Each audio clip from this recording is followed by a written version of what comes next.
बिस्मिल्लाहिर्रहमानिर्रहीम। अस्सलाम वालेकुम। आसमानों को छूता हुआ ट्रायंगुलर शेप का ये स्ट्रक्चर देखने में बहुत ही आलीशान और खूबसूरत लग रहा है, लेकिन जब आपको इस बिल्डिंग की दुख भरी कहानी पता चलेगी तो यकीनन आप भी इस पर यकीन नहीं करेंगे। 1080 फीट ऊंची अपने इर्द गिर्द मौजूद दूसरी बिल्डिंग से 10 गुना लंबी ये बिल्डिंग देखने में किसी पिरामिड जैसी लगती है, लेकिन असल में ये एक होटल है जो पेरिस के आईफिल टावर से भी ऊंचा है। एरिया के हिसाब से इस होटल में 39 लाख स्क्वायर फीट की जगह और 3000 कमरे मौजूद हैं, जिसकी वजह से यह होटल दुनिया के किसी भी जाने माने 5 स्टार होटल के साथ मुकाबला कर सकता है। दुबई के बुर्ज खलीफा की तरह रात के वक्त इस होटल की दीवारों पर लाइट शोज और फायरवर्क भी होते हैं, जो पूरे शहर की फिजा में रंगीन रोशनियों की वजह बनते हैं। पर हैरत की बात ये नहीं है कि ये होटल कितना खूबसूरत है या इसके अंदर क्या क्या लग्जरी फैसिलिटीज मौजूद हैं, बल्कि असल हैरानगी की बात तो ये है कि इस आलीशान होटल में आज तक एक भी गेस्ट दाखिल नहीं हुआ।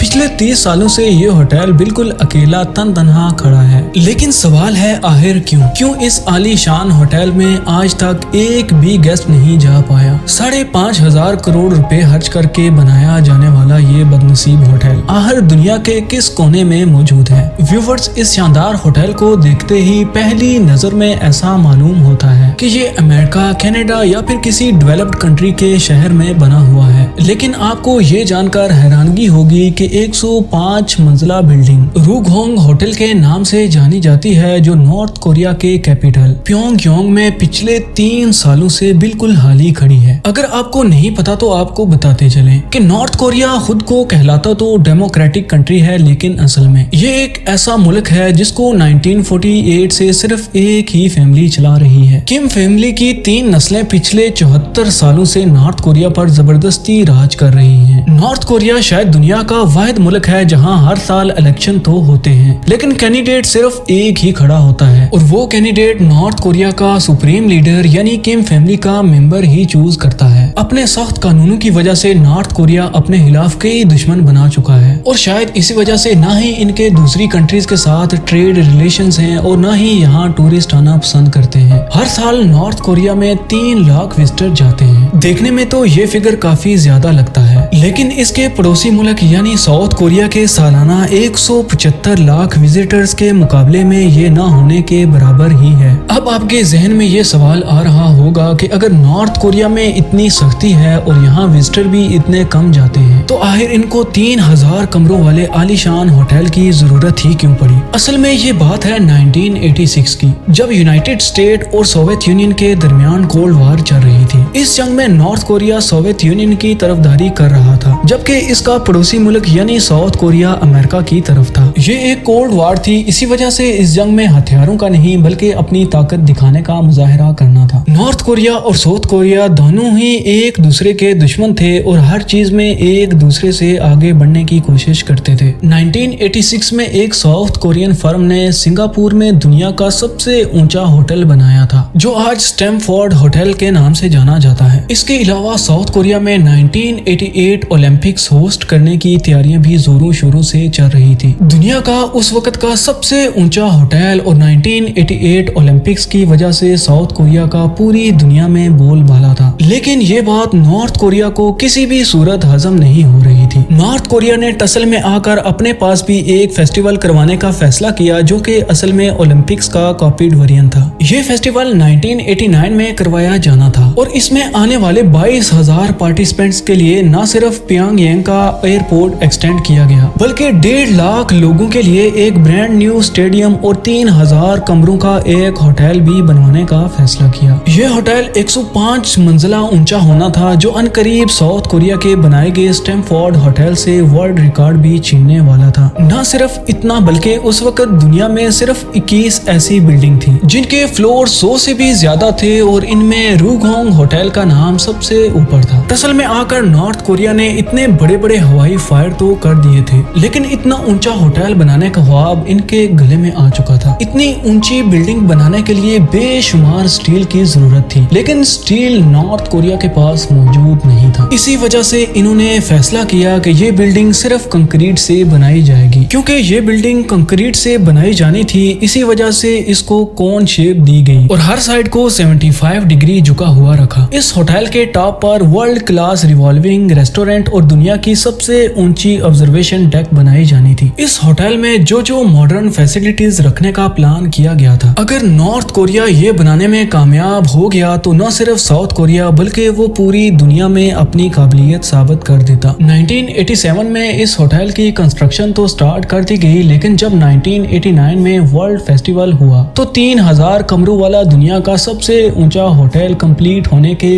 करीब भी नहीं था। इज्जत बचाने के लिए नॉर्थ कोरिया ने ऐलान किया कि टेक्निकल प्रॉब्लम्स की वजह से कंस्ट्रक्शन स्लो हो रही है, लेकिन नॉर्थ कोरिया ने हार ना मानी और होटल ओपनिंग की एक नई डेट अनाउंस की। अब होटल की नई ओपनिंग डेट नॉर्थ कोरिया के सुप्रीम लीडर किम इल संग की 80th बर्थडे सेलिब्रेट करने के मौका पर रखी गई और वो थी 1992 में। कंस्ट्रक्शन का काम एक बार फिर जोरों शोर से स्टार्ट कर दिया गया था, लेकिन किस्मत किसी भी तरह से नॉर्थ कोरिया का साथ नहीं दे रही थी। नॉर्थ कोरिया जो कोल्ड वार में सोवियत यूनियन का साथ दे रहा था। 1991 में सोवियत यूनियन टूट गया और नॉर्थ कोरिया की इकोनॉमी बुरी तरह से क्रैश हो गई। अब ना ही इनके पास किसी की सपोर्ट बाकी बची थी और ना ही इनके पास इतने पैसे थे कि वो इस बिल्डिंग की कंस्ट्रक्शन कंटिन्यू रख सकें। लिहाजा इस स्ट्रक्चर को अधूरा ही छोड़ना पड़ गया और होटल की लॉन्च का जो ख्वाब कोरिया ने देखा था एक बार फिर से बीच में ही लटक गया। होटल की लॉन्च का जो वादा किया गया था वो अब दूसरी बार भी टूट गया था और दुनिया भर में नॉर्थ कोरिया का मजाक बनाया जाने लगा। अगले 16 सालों तक ये स्ट्रक्चर ऐसे ही खड़ा रहा, जो नॉर्थ कोरियन कैपिटल का व्यू अच्छा करने के बजाय इसको खराब कर रहा था, क्योंकि ना ही इस पर पेंट किया गया था और ना ही विंडो पैनल्स लगाए गए थे। एक पॉइंट पर इस पूरे स्ट्रक्चर को गिराने का फैसला भी किया गया, लेकिन इससे पूरी दुनिया में ये मैसेज जाता कि नॉर्थ कोरिया के पास एक बिल्डिंग भी बनाने की काबिलियत नहीं। तो इसी वजह से इनके पास इस रूखे स्ट्रक्चर को ऐसे ही छोड़ने के अलावा कोई ऑप्शन नहीं था। कई सालों के बाद 2008 में एक इजिप्शियन कंस्ट्रक्शन कंपनी के साथ डील की गई, जिसमें वो अपने पैसों से होटल को कंप्लीट भी करेंगे और चलाएंगे भी। नॉर्थ कोरिया का सुप्रीम लीडर किम इल संग तो अब मर चुका था, लेकिन एक बार फिर से होटल की ओपनिंग सुप्रीम लीडर के 100th बर्थडे के मौका पर 2012 में रखी गई। इजिप्शियन कंपनी ने सबसे पहले होटल पर खूबसूरत विंडो पैनल्स लगाए ताकि ये कैपिटल सिटी की खूबसूरती खराब ना करे, लेकिन जब होटल के